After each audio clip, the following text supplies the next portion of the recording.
जम्मू काश्मीरच्या पहलगाम येथे दहशतवाद्यांनी भ्याड हल्ला केला। त्यात अनेक पर्यटकांचा मृत्यू झाला। त्यानंतर भारताने आता पाकिस्तानबाबत कठोर धोरण अवलंबलेलं आहे। त्याचाच एक भाग म्हणून भारतामध्ये राहणाऱ्या पाकिस्तानी नागरिकांना देश सोडून जाण्याचे आदेश देण्यात आले। आणि या पार्श्वभूमीवर महाराष्ट्रामध्ये मोठ्या संख्येने पाकिस्तानी नागरिक राहत असल्याचं आता समोर आलेलं आहे। याचा आढावा घेणारा लोकशाही मराठीचा हा एक खास रिपोर्ट आहे, आपण पाहूयात।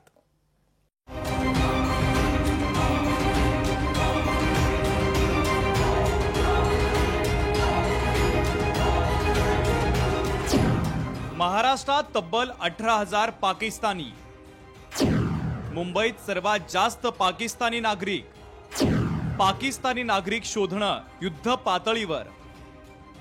जम्मू काश्मीरच्या पहलगाम मध्ये दहशतवाद्यांनी हल्ला केला आणि त्यात 28 पर्यटक मारले गेले। आणि आता या हल्ल्यामागे पाकिस्तानचा हात असल्याचं समोर आलंय। त्यामुळे भारत सरकारने पाकिस्तानबाबत कठोर पावलं उचलली आहेत। अत्यंत महत्त्वाचे 5 निर्णय घेऊन भारताने पाकिस्तानची नाकेबंदी केली आहे। त्यातलाच एक महत्त्वाचा निर्णय म्हणजे भारतात राहणाऱ्या पाकिस्तानी नागरिकांबाबतचा। विजाच्या आधारे राहणाऱ्या पाकिस्तानी नागरिकांना भारत सोडण्याचे आदेश आता देण्यात आले। महत्त्वाचं म्हणजे एकट्या महाराष्ट्रात तब्बल 18,000 पाकिस्तानी नागरिक राहतात। मुंबईत 7,000 पाकिस्तानी असल्याची माहिती आहे, तर छत्रपती संभाजीनगरमध्ये 57 पाकिस्तानी नागरिक राहत असल्याची माहिती आहे। तर नागपूरमध्ये 2,400 पाकिस्तानी नागरिक, तर तिकडे पुण्यामध्ये 111 पाकिस्तानी असल्याची माहिती आहे। जळगाव जिल्ह्यात 405 पाकिस्तानी, तर 6 पाकिस्तानी महिला विवाहानंतर नाशिकमध्ये असल्याची माहिती आहे। ते आपले जे विजा देतात त्याच्यासोबत आम्ही माहिती घेत आहे त्याच्याकडून। आतापर्यंत आमच्याकडे जवळपास 111 लोकांची माहिती आलेली आहे। ते सूचना जे आहे ते मीडियाद्वारे सुद्धा लोकांकडे पोहोचलेली आहे। आपल्याकडे एकंदरीत जे डेटा आहे ते आतापर्यंत 111 पर्यंत गेलेला आहे। त्या सर्वांना आपण सूचना दिलेली आहे।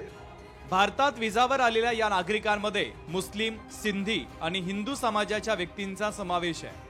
केंद्र सरकारच्या आदेशानंतर महाराष्ट्रातील पाकिस्तानी नागरिकांची माहिती जमा करण्यात येते आहे। याची यादी तयार झालेली आहे।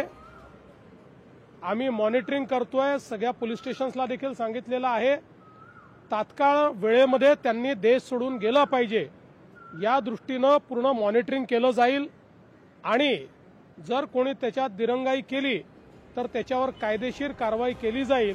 असं असलं तरी पाकिस्तान सोडून भारतात राहत असलेल्या पाकिस्तानी नागरिकांना मात्र पुन्हा पाकिस्तानात जायचं नाहीये। राजस्थानच्या जैसलमेर येथे राहणारे पाकिस्तानी नागरिक काय म्हणतायत तेही पहा।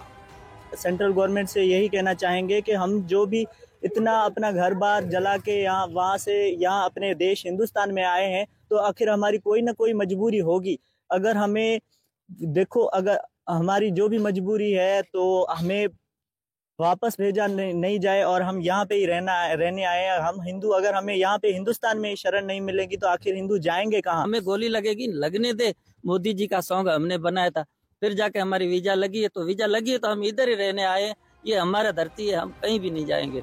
एकूणच पाकिस्तान मधलं राजकीय आणि सामाजिक वातावरण पाहता तसंच तिथं पोटा पाण्याची सोय होत नाही, म्हणून अनेक जण भारतात राहतात।